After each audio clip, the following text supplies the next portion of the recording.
Hi friends, welcome to அனி kitchen. நம்ம வந்து பார்த்தீங்கன்னா 2 லிட்டர் பால் வச்சு திரட்டு பால் செய்ய போகிறோம். அது எப்படி செய்யலாம்னு பார்க்கலாம் வாங்க, வீடியோக்குள்ளே போகலாம். ஃபஸ்ட்டு வந்து பார்த்தீங்கன்னா 1 லிட்டர் பால் வந்து 1/2 லிட்டர் பால் வந்து நம்ம கட் பண்ணி ஊற்றியாச்சு. ஏன்னா கொஞ்சம் கொஞ்சமாக அரை லிட்டராக தான் நம்ம கட் பண்ணி ஊற்ற முடியும். இல்லைனா பால் வந்து பொங்கி பொங்கி வரும். அதனால் கொஞ்சம் கொஞ்சமாக ஊற்றிக்கலாம். இந்த பால் வந்து நல்லா கொதித்த பிறகு இன்னும் ஒரு 1/2 லிட்டர் பாலை ஊற்றிக்கலாம். இப்போ வந்து பார்த்திங்கன்னா பாலை வந்து நல்லா கிண்டி விட்டுட்டே இருக்கணும், அடி பிடிக்காத. அது பொங்கி வந்த பிறகு இன்னொரு 1/2 லிட்டர் ஊற்றி அதேமாதிரி கிண்டி விட்டுக்கிட்டே இருக்கணும். இப்போ பாருங்கள், பால் வந்து நல்லா பொங்கி வந்துருச்சு. அதை அடி பிடிக்காத கிண்டி விட்டுகிட்டே இருக்கணும். கிண்ட பால் ஓரளவு திக்கான பிறகு இன்னொரு 1/2 லிட்டர் பால் வந்து இன்னொரு 1/2 லிட்டர் பாலையும் அது கூட ஊற்றிக்கலாம். அந்த பால் வந்து நல்லா கெட்டியாக இருக்குது. இது வந்து கெட்டியான ஃபுல் க்ரீம் பால் தான் இது, அதனால் கெட்டியாக இருக்குது.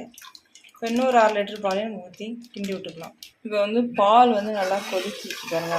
இன்னும் 1 லிட்டர் பால் நல்லா ஓரளவு கெட்டியாகிடுச்சு. இந்த அளவு கொதிச்சது இன்னொரு 1/2 லிட்டர் பால் ஊற்றிக்கலாம். நம்ம ஒரு அரை லிட்டர் காய ஊற்றினா தான் சீக்கிரமாகவும் கொதிக்கும் பால். இன்னொரு 1/2 லிட்டர் பால் 1.5 லிட்டர் பால் ஊற்றிருக்கு. இதுவும் நல்லா கொதித்த பிறகு இன்னொரு 1/2 லிட்டர் பால் ஊற்றிக்கலாம். நல்லா இது வந்து கிண்டி விட்டுட்டே இருக்கணும், அடி பிடிக்காது.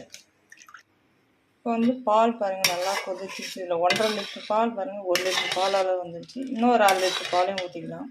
2 லிட்டர் பாலும் ஊற்றியாச்சு. இது வந்து நம்ம கைவிடாத கிண்டிக்கிட்டே இருக்கணும், அடி பிடிக்காது. அப்போ என்ன தீஞ்ச வாடை அடிக்கும். பால் வந்து பார்த்திங்கன்னா நல்லா ஒரு 2 லிட்டர் பால் பாருங்கள் எவ்வளோ கம்மியாகிடுச்சு. இந்த ஓரத்தெல்லாம் ஒட்டிகிட்டு இருக்கிறதுலாம் அப்படியே எடுத்து விடணும். அடி பிடிக்காத கிண்டிக்கிட்டே இருக்கணும். திக்காயிட்டே இருக்கும்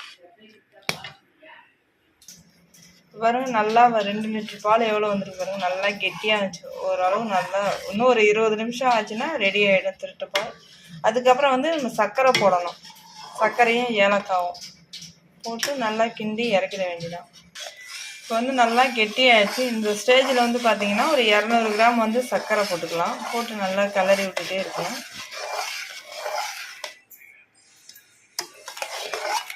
நல்லா கிண்டி முன்னாடி பாருங்கள், நல்லா வந்து சர்க்கரை போட்டதுக்கு கலர் வந்து நல்லா மாறுது. இப்போ வந்து பார்த்திங்கன்னா நல்லா ரெடி ஆகிடுச்சு. இதிலே ஒரு 5 நிமிஷம் அந்த வானல்லே வச்சா இருக்கிறது தண்ணி ஃபுல்லாக ட்ரை ஆகிடும். அதை வந்து அதுக்கப்புறம் ஒரு பாத்திரத்தில் வந்து மாற்றிக்கலாம். பாருங்கள், திரட்டு பால் வந்து சூப்பராக வந்துடுச்சு.